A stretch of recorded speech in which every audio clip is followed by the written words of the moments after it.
Welcome back to the Better Late Than Never Club. I'm Bec. And I'm Frost. And tonight we are back in spooky season Halloween October vibes. Which, as we all know, is the best month. Exactly. And in honor of that, we will be watching another slasher classic from 1980, this time Friday the 13th. Which, I feel like we should be watching this on a Friday and the 13th, but that doesn't fit with our schedule. It just doesn't come up that often as well. Like Friday the 13th just... It happens. It comes and goes. I just feel like I always miss it. Anyway, this film I always get mixed up with Nightmare on Elm Street.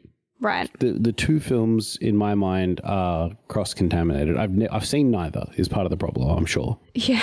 I do think, didn't they make like a Freddy versus Jason movie? Which is why those two villains are often intermingled, maybe? Yeah, I think so. I mean, they were big horror icons from the 80s through to the 90s, and that was definitely a thing. Also, Michael Myers can be lumped into that a little bit. Yeah, I'm not sure there was ever a Freddy versus Jason versus Michael Myers. Should have been. So this movie, I don't really know much about it in terms of specifics, but I do know a lot of generalities about it. I know, the spoilers or the twists, I think. Yeah. Which, I mean, that's sometimes unavoidable when a film is 50 years old, 45 years old. Yeah. Was that 1980? 44 years old. Yeah. So when a film is that old... You got to take what you can get. And, I think you and I are both okay with knowing twists with a movie like this. Yeah. It's always nice to get surprised, but I think really we're just watching it to see the history of a kind of movie like this that, it's a classic and it really, It spawned a chain of films, Friday the 13th, in a variation, a long string of series. Yeah.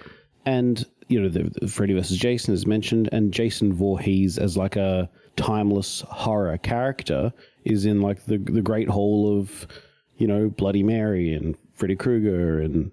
I think the first Friday the 13th, they don't know what's happening for the majority of the film. Oh, really? Yeah. Oh, I didn't know that. Here's what we'll do an editor's note. We'll do a spoiler alert. But here's what I think happens in the film. A bunch of there's a summer camp or a lake camp or whatever they call it in America. Summer lake camp. Yeah, summer lake camp or lake summer camp even. And all of the youth leaders maybe screwing around, maybe not doing what they should be doing and looking after the kids. Kid drowns, right? And then things start going wrong. Mm-hmm. And everyone thinks, and I think the kid drowns pretty early on, and I think it is Jason. I think we know that. And then things start going wrong and people start dying and everyone's like, oh no, it's the ghost of Jason Voorhees come back to kill us. And then of course the twist is it's Jason's mother exacting revenge on the camp carers who weren't caring at the camp. Right. I don't know if we find that out at the end because she gets murdered or they beat her. I have no idea. I don't know how that comes to be.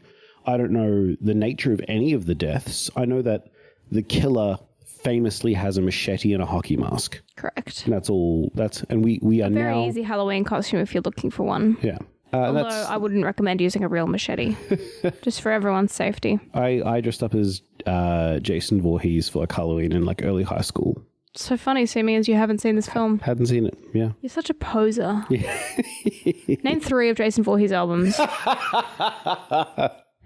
Well, now that we've spoiled the entire movie, let's talk about some other things, such as our director. Yeah.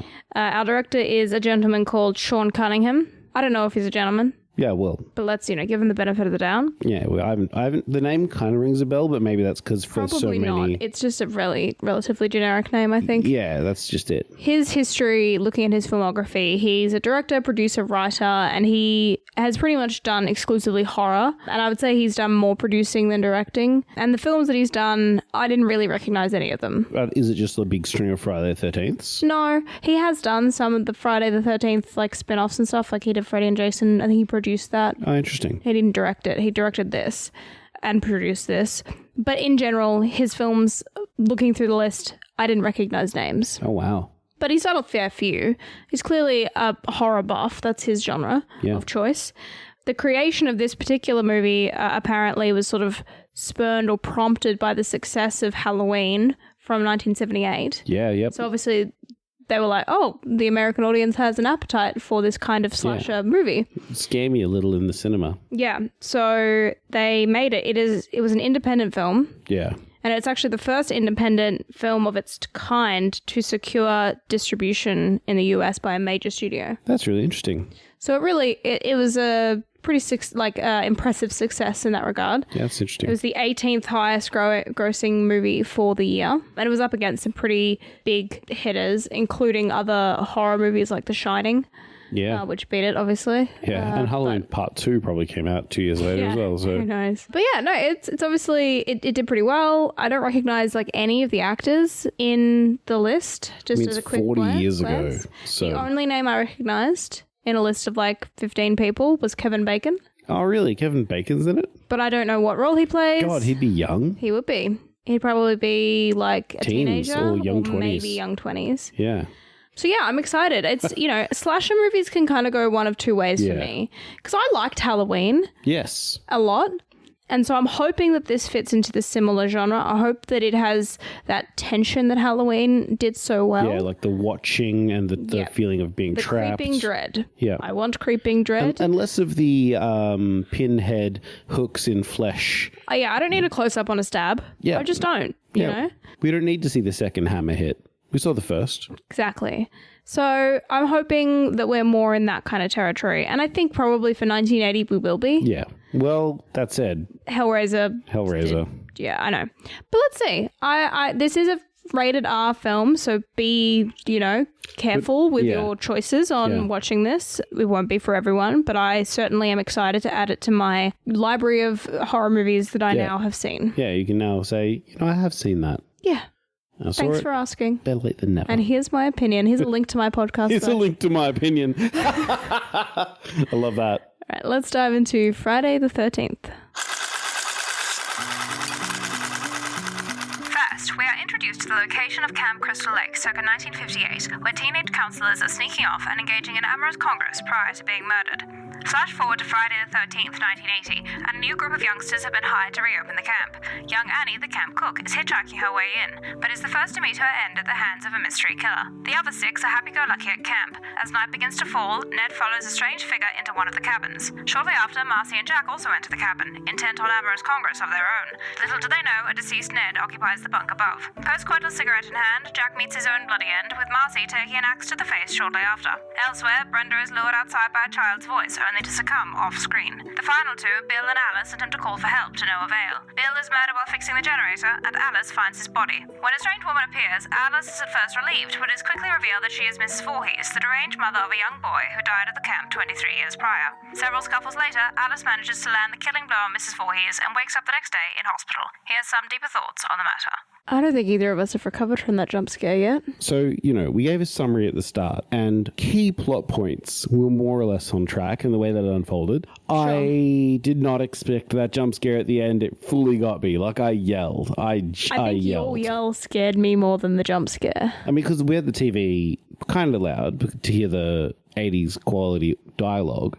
And so, the combination of calming end of movie music. Yeah, so dear listener, if you are not a fan of jump scares, just strap in for the end. There is one. Skip the last 8 minutes. Oh, yeah. I mean, maybe not even 8 minutes. It's one jump scare, so if your heart's okay, you'll be fine. I mean, technically there are other minor jump scares throughout the movie, depending on what you count as jump scare. This is a true, fully, very unexpected It's a cold, cocked, punch in the back of the head. Yeah, don't expect king it. head. Yeah, if it's fully... It got me... I haven't jumped like that in a long time. No.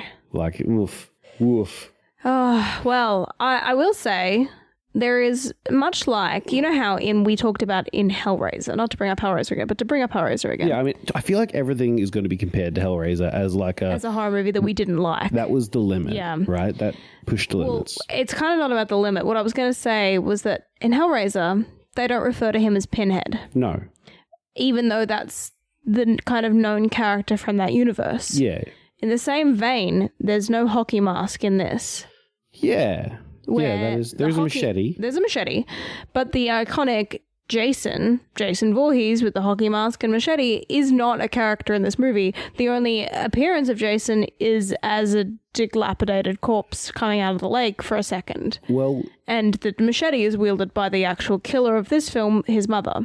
What's interesting, I think, about the 80s and to some degree the 90s, there were some films where part 2 or number 2 was better in some ways than the original.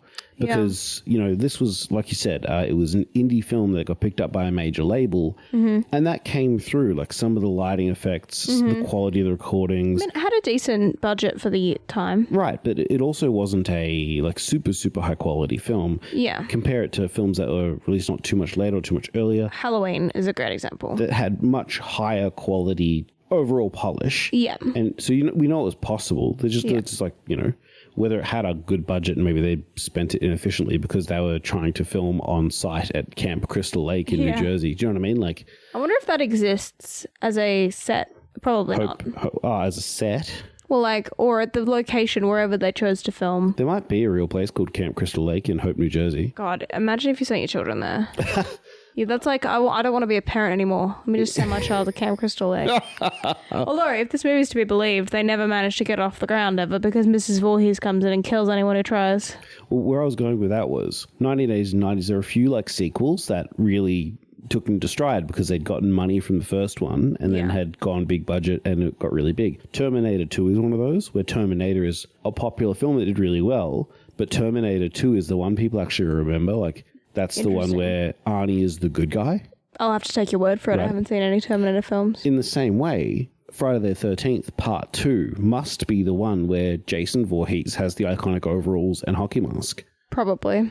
And so like that's really interesting. Also, what's interesting is that he's always depicted as an adult. That's where the kind of crossover between real life scary human murderer horror and like paranormal, supernatural, zombie / I don't know, ghost, whatever the hell he's meant to be. Yeah, sort of zombie wraith, yeah. Because he's depicted as an adult, but he died as a child. Yeah. As like a, 11-year-old, 7-year-old? I can't remember how old they said he was.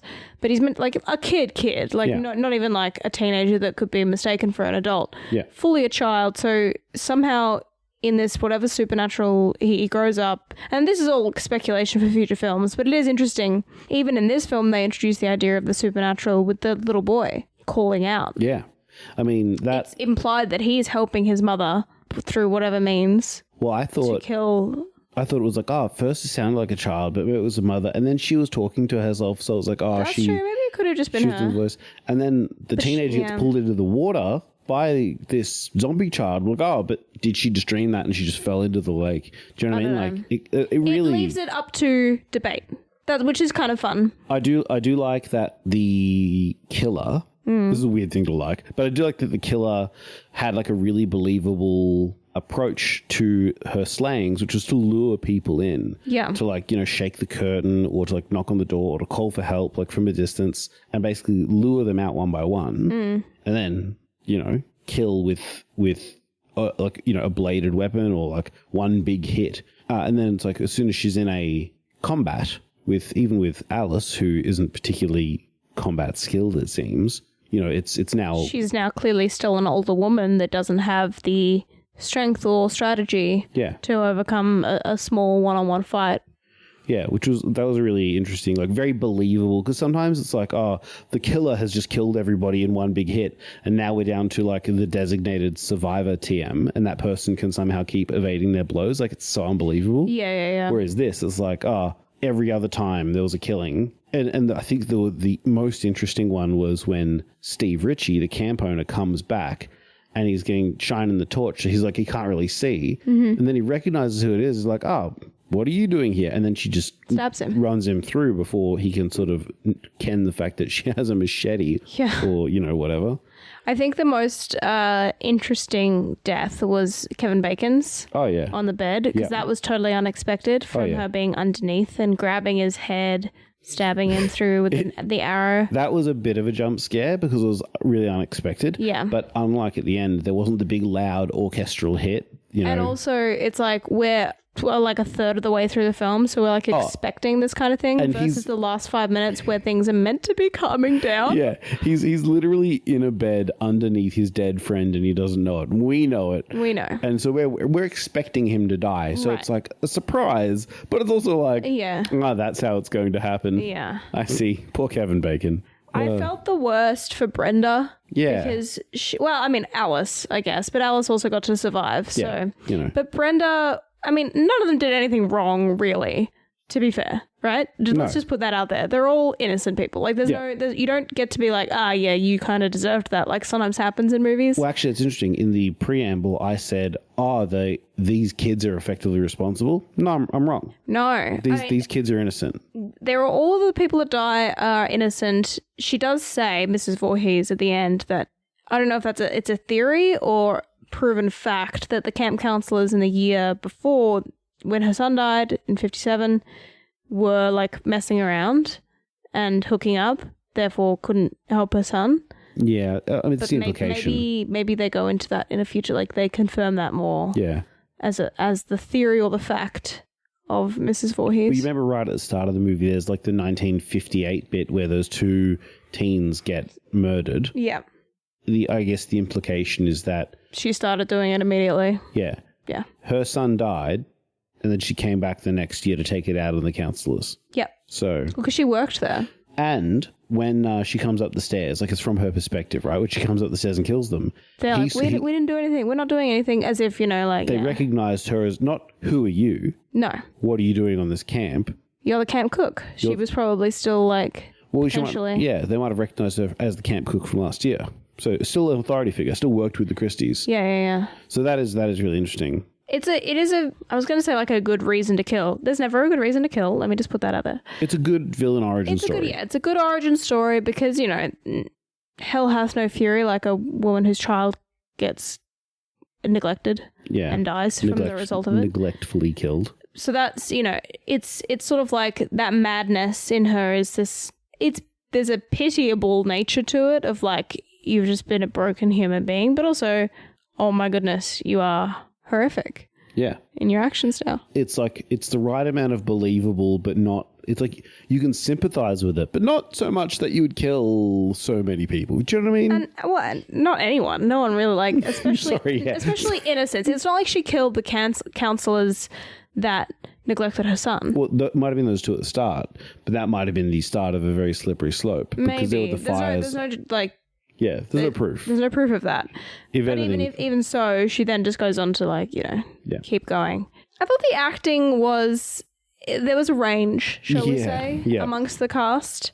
I had a quick look at a couple of their filmographies while we were watching, and a couple of them didn't do a whole lot more. Yeah, there was a few, and this was the only thing that they did. Yeah, I think notably we were looking up, it was Marcy or Marsha or somebody. Marcy, yeah. And we were looking up her filmography. It's like, this is the only thing she's in. She's been in a couple of things, but nothing like... But it was just as she was doing her soliloquy about, having the dreaming of raining and blood. And it was just so, not only was the dialogue kind of bad, which maybe she had no part in that, Probably but the delivery was just really flat. Some of them really read as teenagers, which was kind of good in a way. Yeah.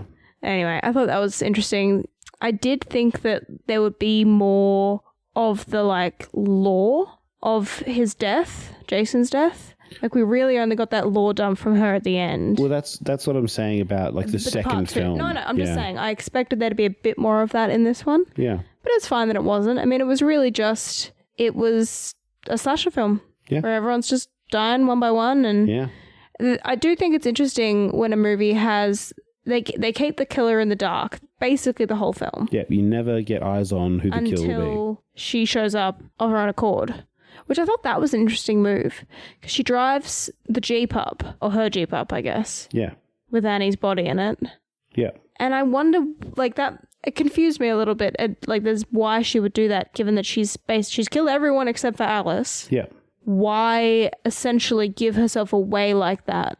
You know what I'm saying? Maybe she knew that Alice had twigged, so she needed to gain her trust by showing up as a regular human, not a killer.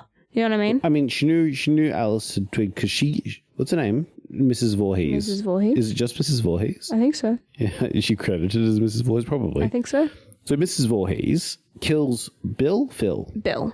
Mrs. Voorhees kills Bill, which is also a good movie. Haven't seen it. And Alice finds him and then realizes she's the only one, goes back to her house and locks herself in. And before Mrs. Voorhees can sort of get it to her, so she tries to get her out of the house what I'm saying. by throwing Brenda through the window. Yeah, but that doesn't work. But that doesn't work. She just goes, she doesn't leave the house, she just leaves that room, but is still in the house. Yeah. Then she must just like, I need to get this person out of this house because I can't get in. Yeah. You know what I mean? Which seems a little unbelievable in some ways. Climb through the window. Yeah, well, I mean, look, I did question. It's also not that I've assaulted many buildings, Sure. but I can certainly see the tactical disadvantage of trying to climb through a window of broken glass onto a dead body, stealthily or while fighting somebody, and without hurting yourself potentially. Yeah, exactly. So it's like it's not. You're not wrong.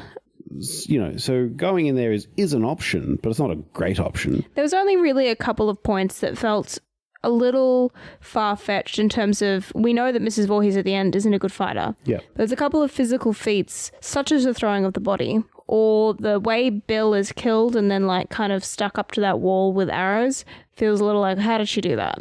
Like, she's clearly not a super fit, strong person. Like, she's like normal, you know what I mean? And I wouldn't be able to do that. I did have a theory about that, which was, you know how Brenda is wrapped in ropes, kind of weirdly. We don't actually see how Brenda dies. Exactly, yeah. Right, so she goes to the archery, and I'm expecting her to get shot. Yeah. And then maybe because the special effects aren't that good, they don't bother showing it. They just leave it up to the imagination because she's standing literally next to an archery target. Yeah. But then she's in ropes when she's thrown through the window. What's that about? I'm wondering, because the body of Steve was also tied up and like hoisted up a tree. Yeah, true. So I'm thinking she ties them up, she hoists them, and she probably hoisted her over and pushed her, like swung her through. I guess. So, yeah. I mean, like... It's still a lot of work and physical capacity to be able to do that. I mean, ropes. Leverage is leverage, I guess. Yeah, so, and that also might explain how she got Phil up on the door and then used him as target practice. Sorry. He should have had a less forgettable name. Yeah, look, I enjoyed the 80s vibes. There was a lot of 80s hair going on and general laissez-faire attitude, and, you know, they didn't know about Bitcoin. They just seemed so relaxed. Yeah, like the hitchhiking at the start. Oh my goodness, that stressed me out. I felt bad. Annie was such a cute little character. Like, she was so happy-go-lucky. Yeah, she's excited she's to like the cook first for the children. To get absolutely murked. Moided.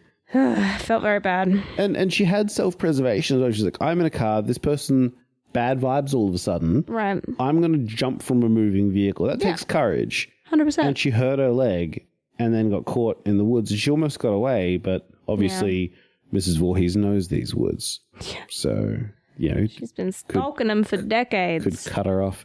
So overall, as far as slasher films go, it wasn't too gory, except for the jump scare at the end. The jump scares weren't too bad. Like, there were a few like, oh, when's it going to happen? It's going to happen any second now. Yeah. There it is. But it wasn't like the axe to the face. You don't see it go in. You just see it like in there, and then you have maybe like 3 to 5 seconds of seeing it as she's like sliding down a wall. Not even. Yeah, I feel like it's all really quick. So 3 to 5 seconds. Yeah. Could be closer to 3. But even that, it's not really a jump scare because it's like... I'm just saying like gore-wise and like fear factor-wise. Yeah. Nothing is really kept too long. It is very creeping dread, so I appreciate that because I said that I wanted that. It was very tense. It's the same thing as Halloween where people are dying, but ultimately someone is trying to get away or stay safe. Yeah.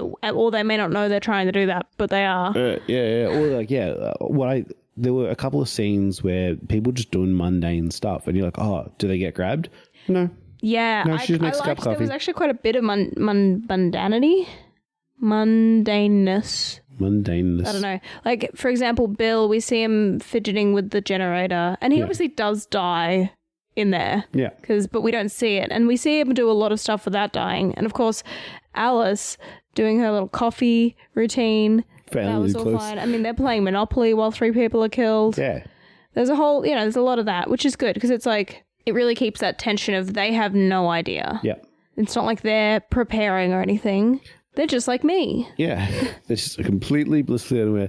Another thing I really did like was they did a really good job of showing the victim characters doing very believable things. Like when Bill and Alice, they don't find any bodies, but they're spooked because they can't find any of their friends. They find an axe in one of their beds. A bloody axe in one of their beds. Which, like, you know. But it's still within the realm of, they're playing a prank on us. Yeah. Could be a prank. They go to the office, the phones don't work. They go to the car and the car doesn't work. Yeah. And they're like, okay, this is now too far. Yeah. And although Bill is still pretty relaxed about the whole thing. I mean, he's keeping his cool, probably because he knows that Ned is a bit of a prankster. Who knows? You know? Yeah. I don't know. It's, the whole thing is a bit tough on poor old Bill because he was trying to do the right thing and but I don't know. Alice made it. She had real Survivor Girl energy. Final girl, yeah. Final girl energy, that's it. I mean, this film is really the epitome of never split up. Don't split the party. Stay together. Yep. Because that's what killed them all, basically. Oh, yeah. Every time somebody went off alone. Everyone got killed alone. Yeah. Stab in time. I thought maybe Marcy and Jack might have like a post-coitus death together, but no. Yep. She went to the bathroom and got murked there. So, yeah, look, I think it was pretty good. I definitely don't think this is not like, it hasn't made its way to, oh, wow, best horror movie I've ever seen.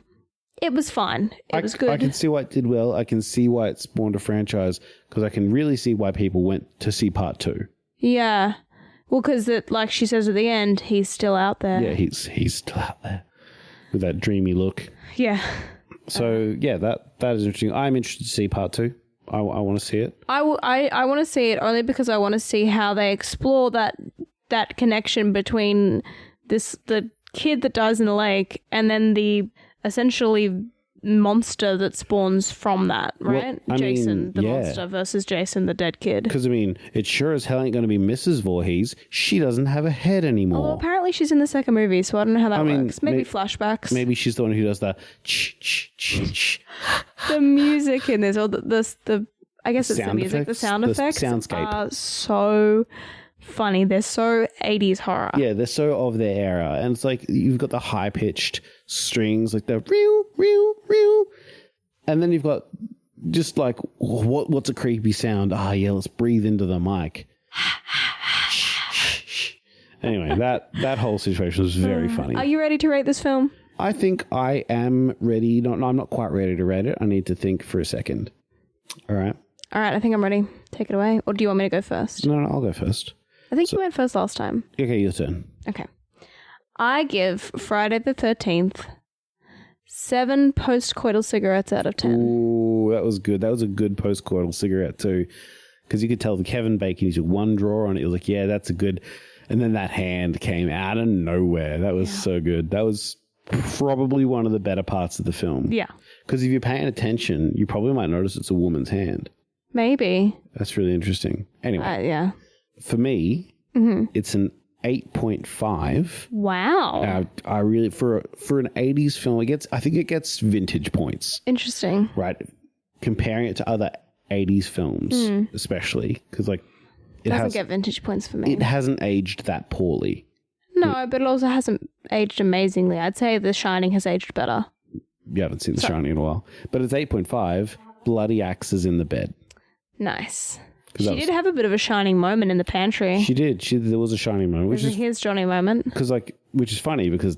It was with a machete, not an axe, though, so... The movie had come out. It's true. Same year. But I wonder if it was an homage or they just happened to both do it. I don't think so. I think that's just how you get through a wooden door. With a big sharp blade. But you make a face-shaped hole and then you look through it. I think you just you get rid of a plank. Yeah. And then, Well, I would say if you enjoy horror, dear listener... This is definitely one to add to the library, like I said at the start. I'm glad to have seen it. It's interesting to see the actual origin. And I think it's really fun to see what people enjoyed in the horror world back in the 80s. Yeah.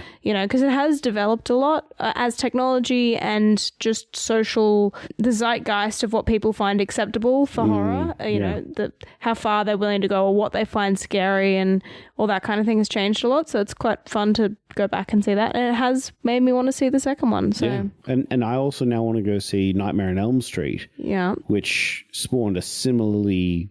populous cult classic of series of horror films. Yeah. And if it's anywhere as good as this, I'm sure I'll quite enjoy it. Yeah, and then there's Freddy and Jason. Right. Are they teaming up or against each other? That's for something we'll find out later, I guess. If you want to hear more of our thoughts on other films, or if you'd like to give us recommendations, find us on Instagram, Facebook, or of course over on our Patreon. Find us wherever you find your podcasts. We're on iHeartRadio, Spotify. I think Acast is our main distribution platform, but I think we're on YouTube even now. You get us on Pocket Casts. Yeah, it should be pretty hard to miss us. So what are you doing? I mean, you're listening to us right now, so I suppose you're doing the right thing. Gold star. Yeah, gold star. Tell us anything you want us to listen to or watch or just experience, and until next time. Till next time. This episode of the Better Late Than Never Club is brought to you by our patrons: Alex, Christopher, Lindy, Matthew, Nathan, and Rachel. And also our members: Aimless, Andrew, Raina, Salty Pond, and Simon. Thank you for listening.